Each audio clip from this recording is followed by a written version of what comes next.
Bismillahirrahmanirrahim. Assalamualaikum warahmatullahi wabarakatuh. Anak sekalian dirahmati Allah Subhanahu wa taala. Alhamdulillah kita diberikan oleh Allah Subhanahu wa taala berupa nikmat kesehatan dan kesempatan untuk kita bersama-sama belajar ya.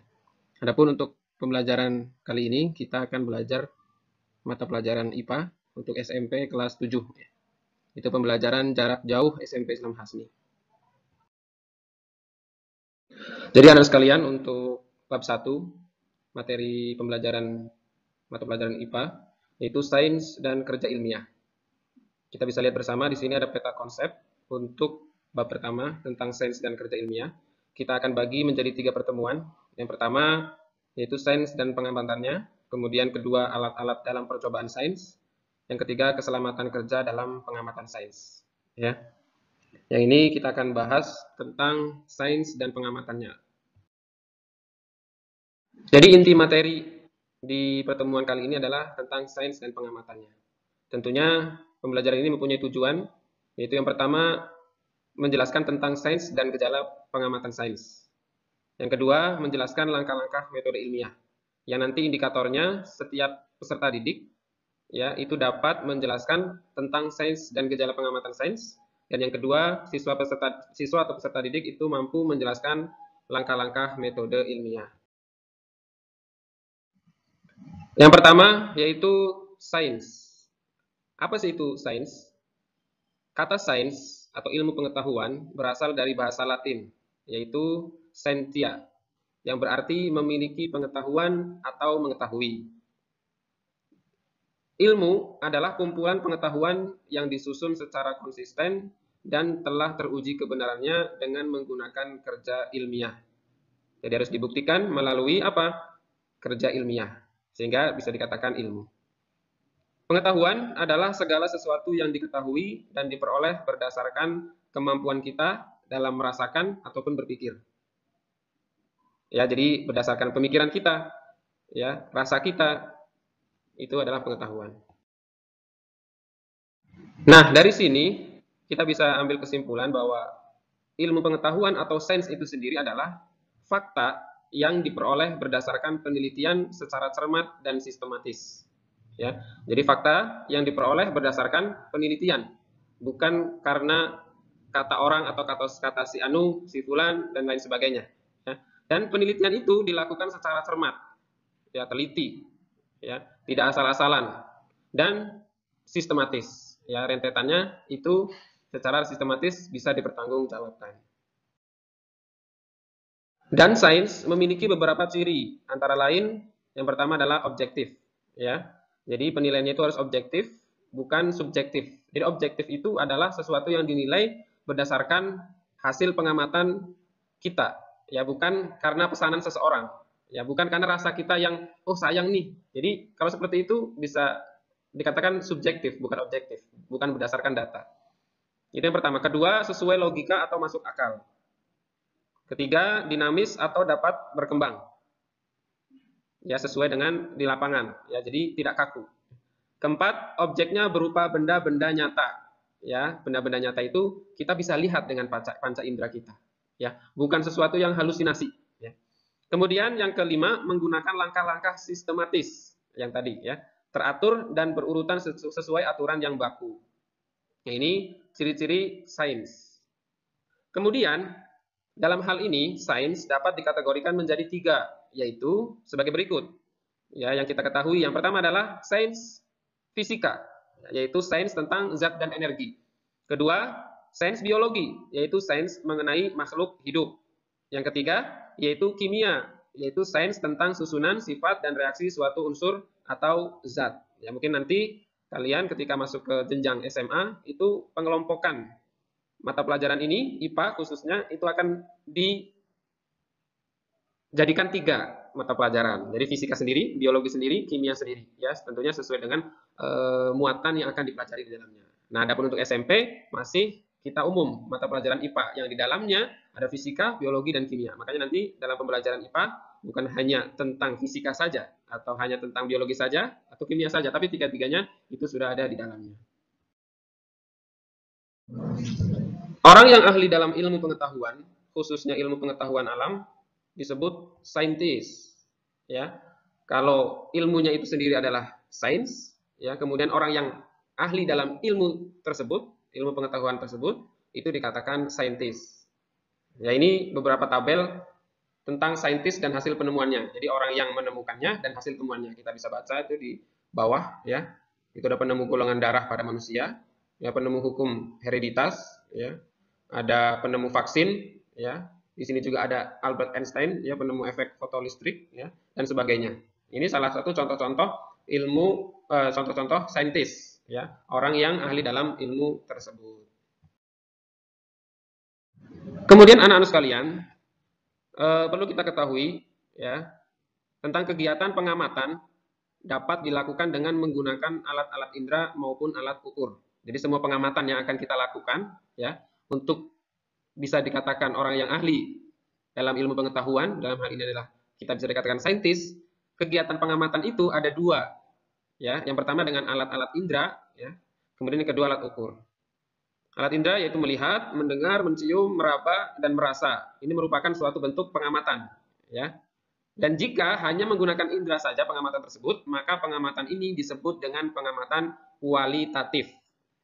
Ya, sebagai contoh kita melihat bunga berwarna merah, itu bisa kita lihat dengan indera kita. Ya, itu dinamakan pengamatan kualitatif. Kemudian yang kedua, pengamatan yang menggunakan alat ukur dengan satuan baku disebut pengamatan kuantitatif. Ini di bawah ada gambar timbangan dan penggaris. Ya, misalkan kita akan mengukur pertumbuhan pohon kacang misalkan, ya. Hari pertama ukurannya berapa, hari kedua ukurannya berapa. Nah, itu bisa disebut atau dinamakan dengan pengamatan kuantitatif. Ya, itu tadi yang pertama kita sudah mengenal tentang sains. Apa itu sains? Bagaimana ciri-cirinya? Kemudian orang yang ahli dalam sains dinamakan apa? Ya, kemudian istilah pengamatan sains itu apa? Ya, itu harus kita ketahui bersama.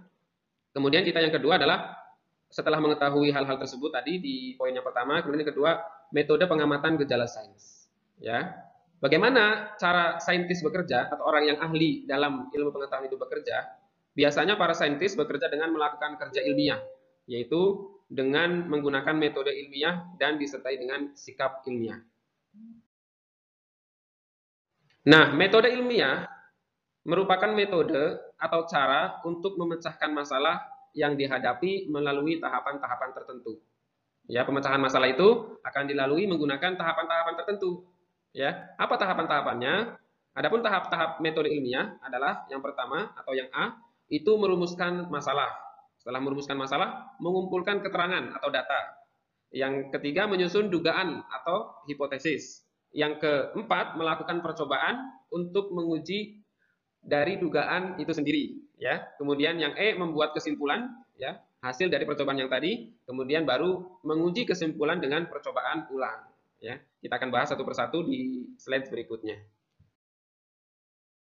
Yang pertama adalah perumusan masalah, ya. Hal ini bertujuan untuk memperjelas dan membatasi masalah yang akan dipecahkan.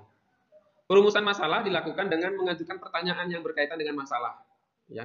Kira-kira kita mau apa sih nih untuk merumuskan masalah? Oh, contohnya, apakah sinar matahari berpengaruh terhadap pertumbuhan tanaman? Nah, ini kan pertanyaan ya untuk merumuskan suatu masalah.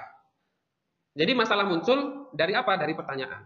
Cara untuk merumuskan masalah itu diawali dari pertanyaan. Baru akan ditindaklanjuti dengan kegiatan berikutnya, yaitu apa? Yaitu mengumpulkan data. Ya, setelah kita merumuskan masalah tersebut, ya, apa sih yang harus kita lakukan? Yaitu yang kedua adalah mengumpulkan data. Yang harus dilakukan adalah mengumpulkan data sebanyak mungkin melalui buku-buku. Ya, bisa melalui buku, literatur, ya, bertanya pada narasumber, ya, maupun mengamati sendiri di lapangan. Ya, misalkan setelah kita mempunyai masalah tadi, apa iya matahari itu berpengaruh terhadap pertumbuhan tanaman? Ya, kita cari referensinya. Bisa melalui apa? Pertama tadi membaca buku. Ya, tentang pertumbuhan tanaman. Apa sih yang menyebabkan faktor-faktor apa saja sih yang bisa membuat tanaman itu tumbuh gitu ya? Itu dibaca bukunya. Kedua, mengamati tanaman di kebun. Ya, kita lihat ke kebun belakang, samping atau depan, ya kita lihat tanaman tersebut. Ya, kemudian bisa juga dengan mengamati apakah ada perbedaan antara tanaman di tempat gelap dan di tempat terang. Ya, ini mungkin lebih spesifik lagi, gitu ya. Ketika kita akan melihat matahari itu berpengaruh atau tidak, itu kita bisa lihat dengan membuat percobaan. Nanti di langkah yang berikutnya. Kemudian berikutnya adalah menyusun hipotesis, ya. Hasil observasi atau pengamatan data membuat kita mempunyai dugaan terhadap jawaban permasalahan yang disebut hipotesis, ya. Jadi permasalahan yang tadi kita timbulkan, ya, apakah matahari itu akan berpengaruh terhadap tanaman, gitu ya. Setelah penasaran itu, masalah itu muncul, baru dikumpulkan data, cari referensi, baik itu melalui media ataupun narasumber ataupun kita mengamati secara langsung, gitu ya.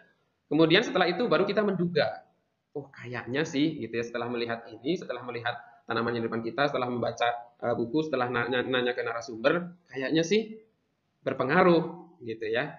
Nah, itu dinamakan dengan langkah menyusun hipotesis, ya. Misalkan keberadaan sinar matahari mempengaruhi pertumbuhan tanaman. Itu hipotesisnya, dugaan kita. Oh, kayaknya sih berpengaruh. Tapi kita belum bisa membuktikan, ya. Membuktikannya dengan apa? Kita lihat. Yaitu dengan D, melakukan percobaan dan eksperimen. Ya. Baik, anak sekalian yang dirahmati Allah Subhanahu wa taala, di dalam melakukan percobaan atau eksperimen ini kita harus mengetahui beberapa variabel, ya. Apa sih variabel? Variabel adalah faktor atau perlakuan yang berpengaruh terhadap hasil percobaan dan memiliki ukuran tertentu. Ya, variabel itu adalah faktor atau perlakuan yang berpengaruh terhadap hasil percobaan dan memiliki ukuran tertentu. Ada 4 macam variabel, yaitu sebagai berikut. Yang pertama adalah variabel kontrol. Variabel kontrol adalah faktor yang dibuat sama persis dan terkendali. Variabel ini dibuat seragam agar hasil yang didapat terjamin, ya.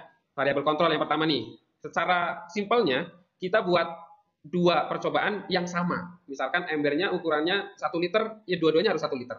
Kacangnya kualitas A, ya, dengan 3 butir kacang di 1 ember tersebut, ya 1 embernya lagi harus sama, ya, jumlahnya 3 dengan kualitas sama-sama super. Ini variabel kontrol, jadi dua-duanya sama. Kemudian yang kedua adalah variabel bebas. Variabel bebas adalah faktor yang sengaja dibuat bervariasi untuk menemukan jawaban dari pertanyaan kita. Ini variabel bebas. Jadi medianya sama-sama botolnya segede itu, ya, kacangnya juga sama jumlahnya, kualitasnya juga sama, tapi ada variabel bebasnya. Kita perlakukan di antara 2 media itu dengan berbeda. Misalkan, yang satu ditaruh di yang ada cahaya mataharinya, yang satu ditaruh di kolong meja misalkan yang tidak ada cahaya mataharinya. Ini namanya variabel bebas. Yang ketiga adalah variabel terikat atau variabel respon.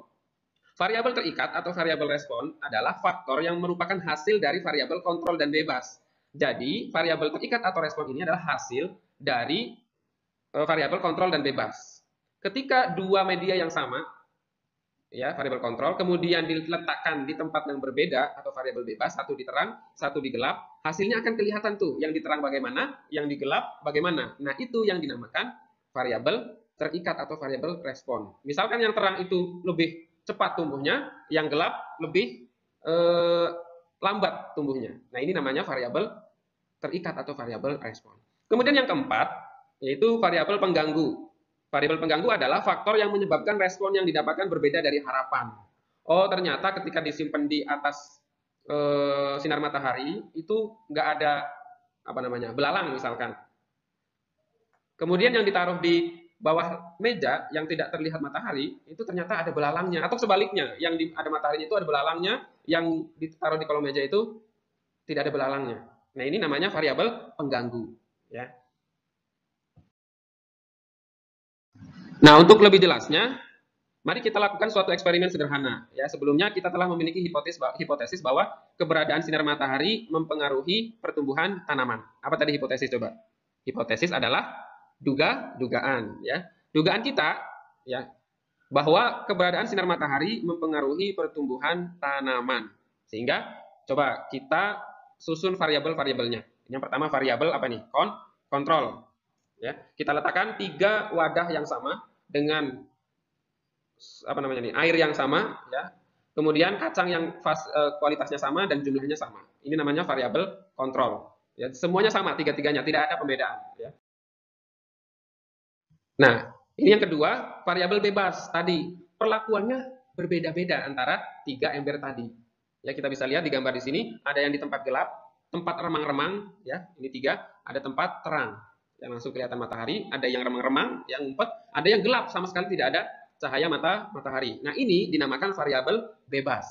Ya, ini anak sekalian, kita sedang belajar istilah ya. Jadi kalau variabel kita sudah tahu, oh variabel itu faktor ternyata. Ya, kalau hipotesis, oh dugaan, gitu ya. Kalau variabel kontrol berarti sama semua. Variabel bebas berarti perlakuannya yang berbeda-beda. Nah, ini harus sudah peka nantinya. Ya, diulang-ulang lagi. Nah, baru kepada variabel terikat atau respon. Ya, kita bisa buatkan hasil dari pengamatan tadi ya dengan variabel kontrol, variabel bebas. Hasilnya bagaimana sih di antara 3 itu ya? Kita bisa amati ya. Di sini kalau kita melalui pengamatan tadi dikatakan pengamatan apa? Pengamatan dengan melihat dengan indera itu dinamakan dengan pengamatan kualitatif atau kita bisa lihat warnanya ya. Kemudian pengamatan kuantitatif atau yang bisa diukur tadi ya, itu bisa dengan tingginya, lebarnya. Nah, dalam hal ini kita lihat tingginya ya. Ini bisa kita lihat pengamatan ke 1, 2, 3, dan 4, hari pertama, hari kedua, hari ketiga, hari keempat misalkan gitu ya. Ini yang di tempat gelap ya, itu hasilnya ternyata seperti ini ya, responnya hasil dari yang tadi itu seperti ini gitu ya. Kemudian di hasil dari tempat yang remang-remang kita bisa lihat datanya, ternyata hasilnya seperti ini, tidak lebih cepat dibandingkan yang gelap ya. Terus kemudian yang ketiga ada di bagian yang terang gitu ya. Nah, dari sini kita bisa ambil kesimpulan dari data ini ya, apa sih kesimpulannya? Ya kalau kita baca ternyata yang lebih gelap ini lebih cepat pertumbuhannya. Ya, kacang tersebut lebih cepat ya. Ini contoh variabel terikat atau respon, yaitu hasil dari variabel kontrol dan bebas yang kita berlakukan di 3 wadah tersebut. Kemudian yang terakhir adalah variabel pengganggu. Ya, pengganggu itu misalkan dicontohkan di sini, variabel pengganggu adalah adanya serangan jamur ya, sehingga beberapa biji tidak dapat tumbuh normal atau yang lainnya, pengganggu-pengganggu yang lainnya, sesuai dengan hasil dari pengamatan kita. Nah, anak sekalian dirahmati Allah Subhanahu wa taala, setelah tadi kita membuat atau merumuskan masalah, ya, kemudian mengumpulkan data, ya, dan menyusun dugaan atau hipotesis, ya, yang berikutnya adalah melakukan percobaan untuk menguji dugaan tadi atau hipotesis tadi, ya. Yang terakhir adalah membuat kesimpulan. Kesimpulannya apa sih setelah kita tadi membuat eksperimen, ya? Kesimpulan tadi kita sebenarnya bisa lihat dari data variabel terikat atau respon yang tadi, kesimpulan itu, ya. Tapi kita bisa ya menyusun tadi langkah-langkahnya, terakhir adalah membuat kesimpulan ya. Setelah mengolah dan menganalisis data, selanjutnya dilakukan penarikan kesimpulan. Kalau sudah tahu kesimpulan dari permasalahannya, datanya, kemudian hipotesisnya, eksperimennya, baru kita menyimpulkan dari hasil eksperimen tersebut. Kemudian penarikan kesimpulan tersebut harus berdasarkan pada hasil penelitian dan tetap berpedoman pada pandangan yang objektif. Ya, sekali lagi itu harus objektif, tidak boleh pesanan dari orang lain. Ya, itu harus objektif, tidak boleh subjektif. Kemudian hasil percobaan dapat kita gunakan untuk menarik kesimpulan. Tadi hasilnya kita bisa ambil untuk digunakan untuk menarik kesimpulan. Karena hasil percobaan menunjukkan bahwa terdapat perbedaan pertumbuhan akibat perbedaan jumlah sinar matahari yang didapat, maka bisa kita simpulkan bahwa sinar matahari mempengaruhi pertumbuhan tanaman. Ini kesimpulannya. Ya, jadi paham ya, untuk membuat penelitian ya, baik itu secara langsung yang bersifat objeknya itu tanaman ataupun yang lainnya, langkah-langkahnya adalah seperti itu ya. Sampai nanti ketika kalian nanti lulus SMA misalkan, atau pas SMA ada mata pelajaran yang mengharuskan kalian membuat karya ilmiah, ini seperti ini langkah-langkahnya ya.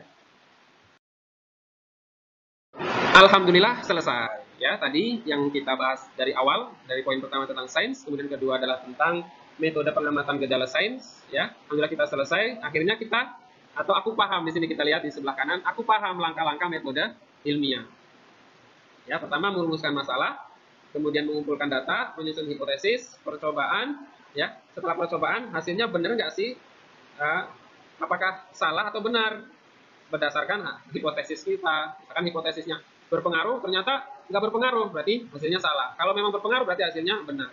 Berarti kalau benar, terbukti, sehingga kita bisa menyimpulkan. Begitu, terus kalian yang untuk pembelajaran hari ini, mudah-mudahan nanti kita akan praktek langsung gitu ya, untuk merumuskan suatu masalah. Idealnya sih memang kita langsung praktek gitu ya, membuat kelompok, kemudian nanti masing-masing kalian itu membuat portofolio ya, tugas portofolio kalian amati tuh setiap harinya ya. Tapi kalau memang keterbatasan tempat dan waktu, jadi untuk itu nanti kita di lain waktu insya Allah. Nah, anak sekalian yang rahmat Allah Subhanahu wa taala, dari pembelajaran dari A sampai Z tadi ya. Terakhir Ustadz ingin kalian itu menjawab pertanyaan Ustadz nih ya.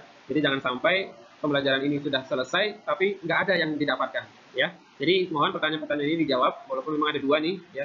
Tentunya sesuai dengan tujuan pembelajaran. Kalau kalian bisa menjawab dua pertanyaan ini berarti kalian paham tentang pembelajaran yang kita lakukan di pertemuan kali ini ya. Jawaban di pertanyaan tadi bisa ditulis dalam buku catatan kalian, kemudian foto dan kirim hasil kerjaan kalian ke nomor Telegram Ustadz ya 0853 5395 2000 ya. Jazakumullah khairan katsiran. Subhanakallahumma wa bihamdika asyhadu an la ilaha illa anta astaghfiruka wa atubu ilaik. Assalamualaikum warahmatullahi wabarakatuh.